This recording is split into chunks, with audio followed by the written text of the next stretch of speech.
Welcome to the first ever edition of the All Ball Podcast, where it's all ball all the time. Here with your hosts Isaiah and Sean.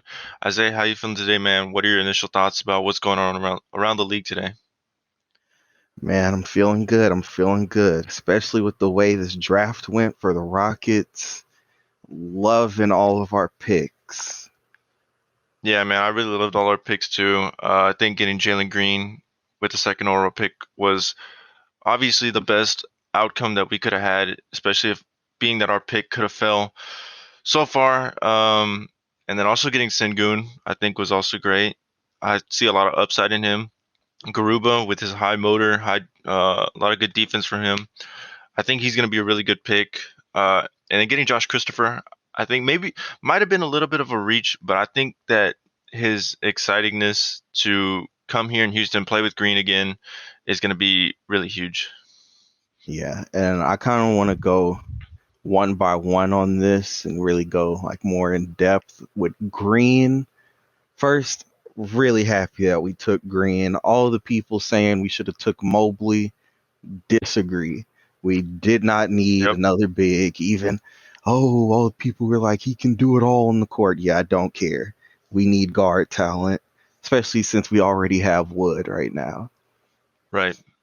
But yeah, Green, very explosive, exciting player. He can really score the ball.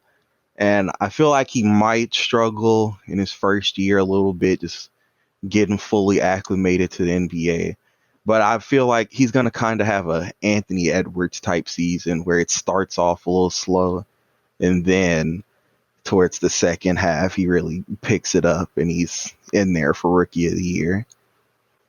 It could very much be possible. Yeah, and then moving on to Shingun, I really like the potential he has. A lot of people are bringing up Luka comparisons because of the whole MVP in a prominent European league. But I don't want to go that far yet, but I really do like that as a good precedent for what he could do in the NBA. Right. Yeah. I don't see the Luka Then comparisons. I think Luka's Garuba's Garuba's the one that I'm probably least familiar with of our picks. But from everything that I'm seeing and hearing, he's a really good defensive big, which is that's something that we really need on the team is defense right now. And then with Josh Christopher, I like him and I feel like he'll be a good spark plug off the bench, 6-man type player who can come in, get hot, get easy shots. Maybe not immediately. Like I feel like he'll also have to adjust like Jalen Green, but once they're both acclimated, I could see Green being that starting star scorer along with Kevin Porter Jr. And then Josh Christopher will come off the bench in a Jamal Crawford, early Harden type role. Yeah, for me right now, I don't know if I see Christopher even uh, making the starting roster. I think hmm might see him in the G League first, if hmm anything, and then maybe midseason come up once we make a bunch of moves. Maybe once we ship Gordon, or if we ship Wall. Hopefully, we can ship Wall to get that horrible contract off of us. Uh, I love Jalen Green. I love that he brings a different culture to Houston, brings a different excitement to Houston, and I'm really happy that once we lost Harden, um, the I guess downward trajectory of Houston's future went straight back up once we got the second round pick or the second overall pick Yeah, and got Jalen Green. I really like that too because, like most Rockets fans, once we lost Harden, I kind of lost hope in where we could go because I wasn't exactly sure if we were going to get lucky enough to get this high of a pick. And if we didn't, granted, this was a very good draft, but I feel like even if we got like fifth, we probably wouldn't have as high hopes for the future as we have now. Yeah, I don't think so either. I think getting Green was the best prospect there. I think if we would have went Mobley, I don't think we have the same atmosphere here in Houston now that we have now.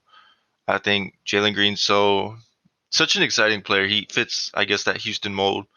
I'm Mhm. also happy that we didn't take Mobley just because of what came out with his camp about him not really wanting to come here, which is fine. I mean, I guess their players have their preference, but I think Cleveland's probably not a better destination than Houston, but that's just me.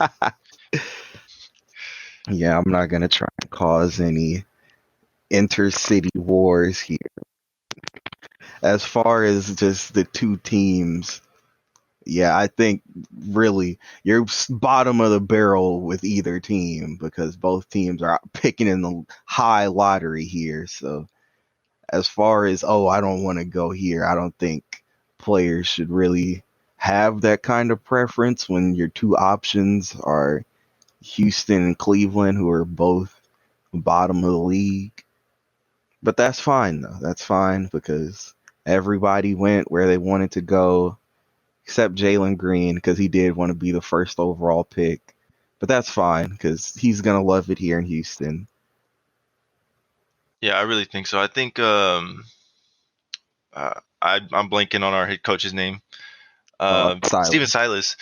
Yeah, I think he's gonna be able to really get to Green in a good way, and hopefully he could have that Luca effect. I know it's a really far stretch to say, but I really hope that Green could one day, or he could actually be that franchise player. I think he can. Him and KPJ Wood. I know he's a little older, but Mm, I think Green is our future piece next to KPJ. yeah, when I look at them, I kind of think that they could be a next level, or then again, that's kind of reaching far considering how early it is in their careers.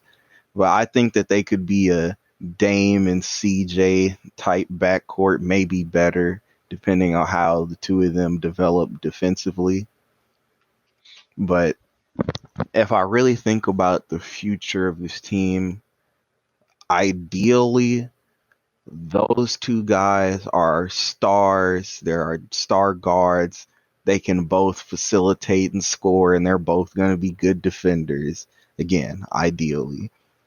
I personally, I don't see Wood as like a long-term piece for us.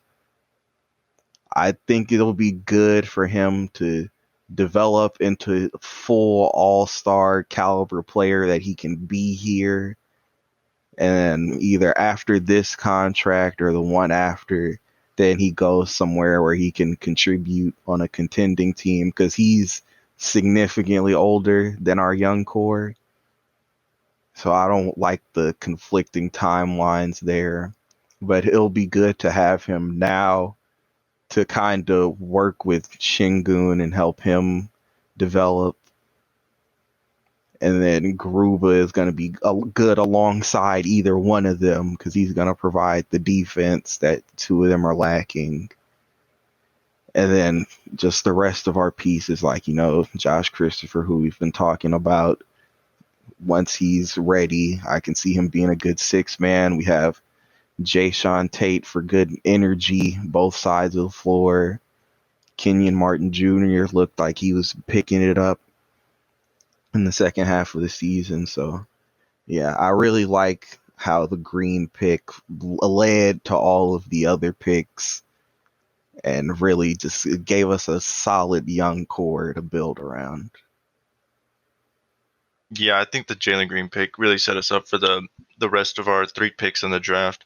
What's your starting lineup looking like for the Rockets starting the season? Um, I say that since we still have Wall, unfortunately, Wall and KPJ probably start, and then uh, maybe they start Gordon at the three. I don't know. Depends on what they want to do. We still have House, right? Yeah, we still have Okay, House. so since we still have House, he might start at the three. And then, depending on how healthy everyone is, probably Wood at the five and maybe Tate at the four. Yeah, so uh, for me, I have Wall, KPJ. Tate, Kenyon Martin, and then Wood. I think Gordon's always been that bench guy, the guy to come off the bench Hmm. and just give you buckets. Uh, and I think that's the best way we'll be able to get the most out of him, to trade him at the trade deadline, to send him to a contender and hopefully get something good back. Uh, I think we have to start Wall. I don't think we're gonna pay someone 40 million a year and pay him to come Yeah, off the bench. come off the bench. Yeah, but well, as we all know, the summer league has started already. We're about 3 days in, 4 days in. What are your summer league predictions? Just raw predictions before I go in depth with anything. As a biased Rockets fan, I'm going to say that we're going to be Summer League champs, but I feel like the Summer League MVP, depending on if he actually plays, because I don't know if I don't even know if the Hornets have had a Summer League game yet. I haven't checked yet. But if LaMelo does decide to play in the Summer League, he will easily get Summer League MVP. But outside of Yeah, him, just the Hornets are another team that I think could be a good Summer League team with the young guys that they have. yeah, I could see Lamelo winning it too if he comes in. Obviously, he'd be the best player in the whole summer league. Yeah. Um, obviously, also being a biased Rockets fan, even being an unbiased Rockets fan, or at least trying to, I think we probably have the best roster in the summer league. For MVP, other than Lamelo, I think Davion Mitchell could win it. I know he had a pretty good first game that he played. I also think that since I don't think Fox is on the roster, I don't see a reason why he'd be on the roster. Uh, I'm pretty sure he's going to be taking most of the shots and probably playmaking for the team also. So I think Mitchell would be a different MVP other than your choice. Mhm. Somebody else that I think could be a interesting sort of wild card pick is Kuminga from the Warriors, because even though like he definitely looks raw, he has some real good flashes too of what he could be, and his slashing ability most notably is something that's caught my eye from what I saw of him. So if he can just Yeah. keep attacking the rim the way he has been, then I think he could have a good chance of getting Summer League MVP. Do you think they reached the Warriors getting Kuminga at 7? I personally didn't like it because I feel like they should have gone for more NBA ready players Yep. since they're still trying to contend. Right. But then again, they're kind of in this awkward spot because they couldn't find moves to trade the picks that would be advantageous for getting back good enough players. But at the same time, most of the guys in the draft who are already NBA ready, those aren't the kind of people that get taken number 7 overall. Right. Yeah. Looking at the draft, they had Wagner available, Mitchell available. Uh, I'm not gonna say Zaire Williams. I think Zaire Williams was a reach at 10. Yeah, Book Night. I think they very well could have won Book Night. yeah. Uh, Primo. We're not gonna talk about that. Duarte, Moody. Primo was a reach, a hard reach. Um, I think they could have won Book Night. They would have been a lot better, just in my Yeah, opinion. the only reason I think they didn't go Book Night is because they really don't need another guard that bad, considering that they will be Mhm. getting Clay back. Hopefully he stays healthy again. But yeah, with them getting Yep. Clay back and having Steph already healthy after coming off an amazing season, yeah, they don't necessarily need another guard that much. But I do like Duarte in terms of somebody who's already NBA ready.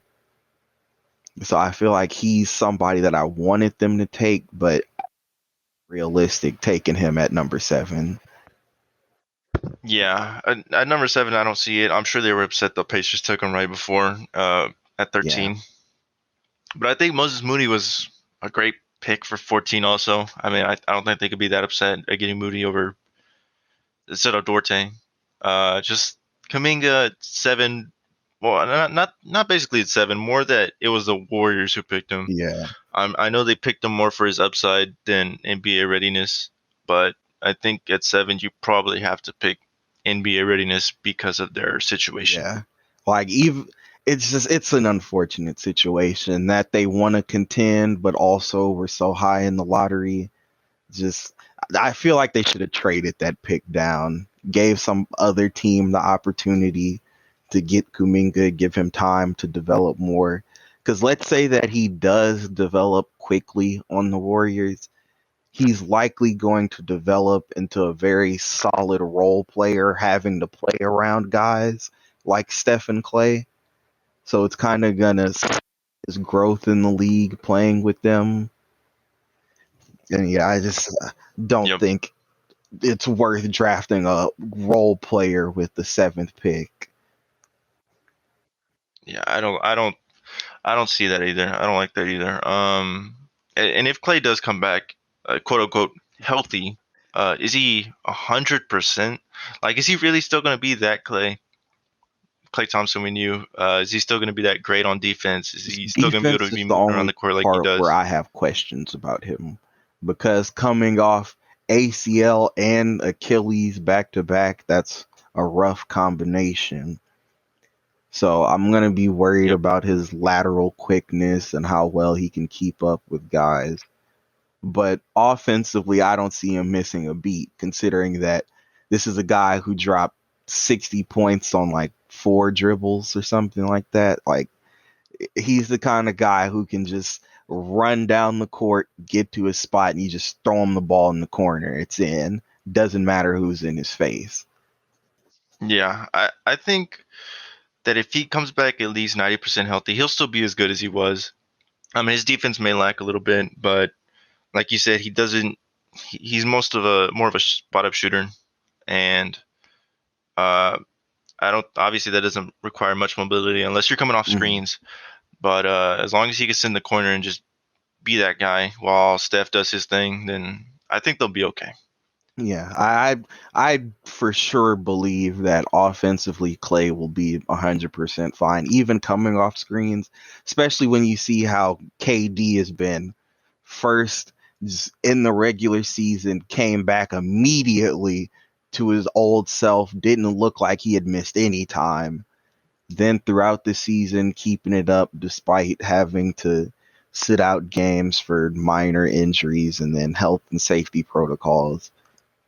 And then, but after all that's over, we get to playoff time, and he's out here dropping 40, 50 point games, carrying the Nets with Kyrie out and Harden out slash hurt while he was playing. And then even now to the Olympics, just getting them to a gold medal yesterday. So yeah, I Yeah, you. for sure don't have any worries about Clay, no matter what he's doing on offense. Yeah, one more quick thing. You think Steph has as great of a season as he did last year? Um, I could see it happening because I don't think he's gonna regress between the end of this past season and this season. But it's just a matter of how much are they gonna feed Clay? How much are they gonna try and develop Wiseman? What is Wiggins going to do? Is he going to step up a little bit more? So it all depends on different factors, but I think he'll be the same caliber of player that he was this past year. Yeah, I also see it. It would be very difficult seeing Curry falling off in any type of way. I think he's still going to be as great as he was last year. Moving on, early season predictions. What are your early season or regular season predictions for any team that you want to talk about? First prediction, I'm gonna go with a hot take. I feel like the Bulls could sneak in and be a top 4 seed. Yeah, Oh, like I said, I'm going Okay. real hot here. Okay. Now, granted, all of this is assuming no injuries, except with small caveats of players who obviously are just injury prone. So I'm going to predict that they do get injured. So, for instance, the 76ers, Joel Embiid. I feel like whatever the whole Ben Simmons situation is going to be could affect their seeding. And even if they don't trade him, it's going to be a matter of, is the chemistry still there? Because you just spent a whole offseason trying to move this guy and then you couldn't. So now you have to just deal with him. Yeah. So, Yeah. So you're saying that they would take Philadelphia's yeah, spot for the most I could part? see that. Also, not so sure about the Celtics situation either. They seem really confused between dealing with the injuries of this past season and having to fight so hard to get into the playoffs. I feel like that really messed with them. And now with the offseason moves they've made already, I don't feel like they made any significant move to get better so far. Yeah, Yeah. so I feel like the Bulls could top Uh, them there. I guess I'll go ahead and give a hot take too. I think that the Miami Heat are a top four seed. I think that getting Lowry is pretty big for them.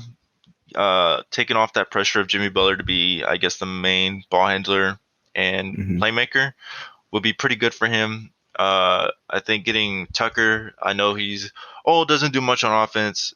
His toughness on defense is going to be really great for them. Already being a defensive team, like that team's going to be super stacked defensively. You got Lowry, Butler, Bam, Oh yeah, I Tucker, and at I can see that two, team holding people to like 100 points a game. yeah. I think they addressed their offensive need with Lowry. I just don't know if he'll be the 20-point scorer. I think it's just going to be Jimmy being the only 20-point scorer. But what they really needed to address was offense because they got clamped up versus the Oh Bucks. yeah, They got that whooped. was a tough one. Like, That was a tough series for them.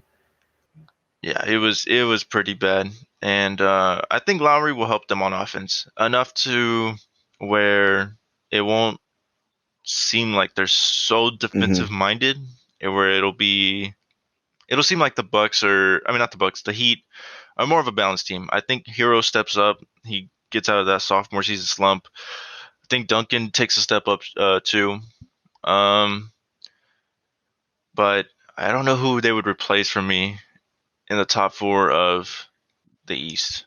I would probably say Philadelphia too because I don't know what's going to happen Yeah, with Ben Simmons. that's it because Philadelphia is just so in limbo right now. It's really hard to gauge what they'll do. Another team that was pretty high up, but I just feel like they're gonna get topped by the Bulls. The Knicks. I really don't believe in them, especially the way Julius Randle folded in the playoffs. Yeah, it was between them and the Heat. It was both terrible first round performances. So Yeah, the Knicks were yeah, were not good. Derrick Rose was their only hope. Yeah, relying on Derrick Rose at this point in his career is probably not your best option to win games, but Oh yeah, he's still great, absolutely. but not to Yeah, be your number one option. definitely not great enough to carry a team even past the first round. Yeah. Right. What other team was I gonna say that they were gonna be pretty good this year? Do you think the Rockets compete for a playing spot? I don't see, depending on how much time that the really no, forget no caveats here. I don't see it happening because I just feel like our team is too young. And then even if we play the older guys, all of our older established guys have injury problems. So between injuries and youth, I don't see us getting a play-in spot. Yeah, as much as I'd want us to, it's kind of hard for me to see. Well, I think the East is more. Uh, how could I put it? Like the West is You top feel like heavy the with East the is more teams, and balanced. the East is more like deep. Yeah, I think they're a little more deeper at the moment, where the West is top heavy. Like outside of the top five in the West, I mean, I don't really see most of those guys or most of those teams really competing for a championship. More just filling out the rest Hmm. of the playoffs.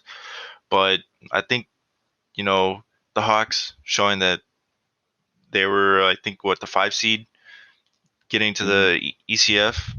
I think that shows that most of the teams in the East are at least able to compete at a higher level than the other half of the teams in the Yeah, I West. think that's a fair comparison too, especially with the way that the off season here has boosted some Eastern Conference teams. Yeah, I could really see the East being more competitive all throughout the conference rather than the way the West is really just a fight for top 4 to 5 ish teams. And then the teams beneath that aren't competitive for a championship, but are more so just competitive to even get into the playoffs. And then under that, it's just no man's land. Yeah, you think Cade can carry the Pistons to a playing spot? I don't think I could see it because even Luca couldn't come in and carry the Mavericks to a playoff spot in his first year. Now, granted, I mean, a playing spot is 2 extra Yeah, seeds, but even still, I don't know because the Pistons they're another team that feel really awkward between they drafted another playmaker this year when they just got Killian Hayes. And all he was really doing for them was playmaking since his scoring was pretty abysmal. And then Sadiq Bey and Isaiah Stewart being all rookie guys, that's a good sign of hope for this season. But I don't feel like they're there yet. yeah, I get you. Do you think the Bucks go ahead and make another run for it? Like, do you think they make it to the finals again? You know, I'm a huge Giannis fan. I love him, but I don't see it as of right now, especially because they lost Tucker. That that loss really hurts them.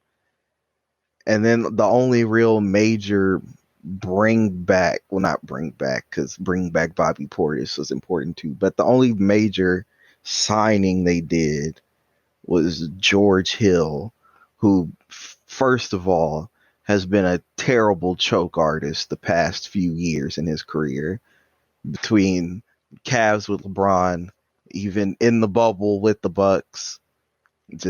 George Hill is not a signing that I'm high on for them. Yeah, and so Yeah, I think even as dominant as Giannis was last year going into the playoffs, I think the Nets being back healthy, getting another whole year to mesh with each other, and uh, I think they'll just be a little too dominating. I think the Nets are going to be in the finals. I think they'll probably take it too.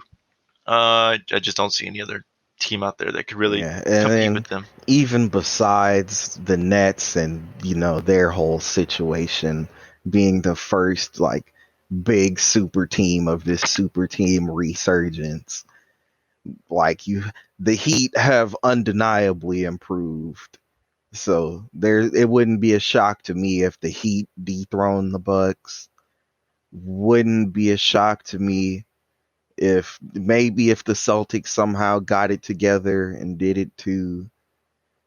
It's just a lot of the teams in the East have like really felt they're they're loaded up, they're ready. The Hawks, huge surprise team. I think they could pull off an upset even. It's just there's way too much competition for the Bucks this year in the East. Yeah, I think so too. I think that they got really lucky. Well, I wouldn't say really lucky because Giannis was doing great. I think the whole team was playing pretty well, other than Middleton or Holiday choking every other game. Uh, I think they got quote unquote lucky with injuries that happened. Um, But yeah, that's just my take on how their playoff run went last year. What about But one so last thing? What about Go the ahead. top of the West predictions? How are you feeling over there? Oh man, the Lakers. And it's so hard to gauge the Lakers. I think with Westbrook coming in, Melo coming in, I don't know how it's gonna work out. I think it has a lot of potential to work out really well, but just the fitting feels kind of forced. What about you? Yeah, they're a really weird team. I feel like they could easily either explode into the top and just be this ridiculously dominant team, or they could just as easily crumble and fold with all of this old age on their team and shooters who are like low quality guys, and then a bunch of their star guys not being shooters. Yeah, they're in a weird middle position where they feel like they could be boom or bust, and it wouldn't surprise me either way. You think if they're not reaching their goals by the trade deadline, you think Russ gets traded? Oh wait, did you say something? Your audio You cut there? out. Oh, my bad. I said that if by the trade deadline they aren't reaching their goals, do you think Russ gets I traded? don't think they trade Russ, just because I mean that's a fat contract to try and move in the first place. But even besides that, it's a big Right. commitment to sign a guy like Russ. So I don't think you trade a guy like him midway through the season. But I feel like if they're not reaching their goals, Yeah. they could trade like the rest of the roster around them and try and ship out some of these non-shooters to just try and get more shooters. Because I feel like that's what's going to be their biggest problem if they're not reaching their goals, is just not enough people who can shoot. Yeah, I could see that problem too. Do you think the Suns get over the hump this year and compete for the finals again? Well, I guess not get over the hump, but Wait, you make it said to the what? Your finals audio again. cut out again. I said, do you think the Suns make it to the finals again? If the Lakers are the boom team that we expect, I don't expect the Suns to make it at all. But if the Lakers are a bust, I can see that. I can see the Suns getting back. Especially because Kawhi is another guy who, I really hate to say it, but he's become injury prone. So who knows what's going to happen with him. And none of the other teams in the West have seemed to have improved very much. The only real thing that I feel like we need to watch for is just one, obviously Clay coming back, and then Jamal Murray coming back for the Nuggets. Yeah, I think the Nuggets can make a big leap again. Jamal Murray, second best player on the team. They obviously needed him. Yeah, so I think they could be up there competing for in the ECF too. I'm in the WCF. But all right, that's gonna go ahead and be the end of the podcast. If you enjoyed the podcast, go ahead and subscribe or follow or like. Yeah. Is there any last comments? Dang, your audio keeps cutting out. What did you say? I'm sorry. I'm sorry. Man. I said that's the end of the podcast. So is there any like last comments No, that just you would like to say? nothing that you didn't already say. Subscribe to the channel if you enjoyed what you heard today, and if you want to hear more. And we should be back next week. Yep. All right. Whew. Thanks for listening.